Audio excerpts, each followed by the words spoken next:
துன்பத்தில் இருக்கும் பொழுது, மனசு சங்கடத்தில் இருக்கும் பொழுது, மனசு குழப்பத்தில் இருக்கும் பொழுது, மனசு ஏதோ ஒன்றை நினைத்து மனதுக்குள் பாரமாக இருப்பதை போன்று நீங்கள் உணரும் தருணங்களில் இந்த துஆவை நீங்கள் ஓதிக்கொள்ளுங்கள்.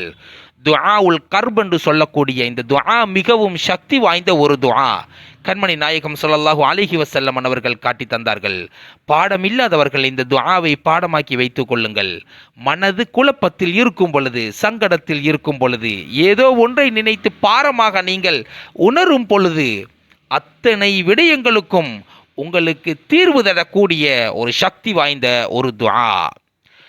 லா இலாஹ இல்லல்லாஹுல் அலீமுல் ஹலீம். லா இலாஹ இல்லல்லாஹு ரப்புல் அர்ஷில் அலீம். லா இலாஹ இல்லல்லாஹு ரப்புஸ் ஸமாவாதி வரப்புல் அர்ளி வரப்புல் அர்ஷில் கரீம். இன்னொரு முறை கூறி காட்டுகிறேன்.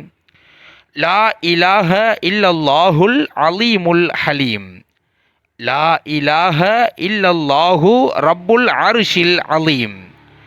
லா இலாஹ இல்லல்லாஹு ரப்புஸ் ஸமாவாதி வரப்புல் அர்ளி வரப்புல் அர்ஷில் கரீம். பொருள்: கண்ணியமிக்கோனும் வலுப்பமிக்கோனும் ஆகிய அல்லாஹுவை தவிர வேறு எந்த ஒரு இறைவனும் இல்லை.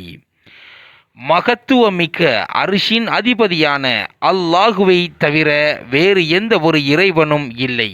வானம் மற்றும் பூமியின் அதிபதியான, சங்கை மிகு அர்ஷின் அதிபதியான அல்லாஹுவை தவிர வேறு எந்த ஒரு இலாஹும் இல்லை.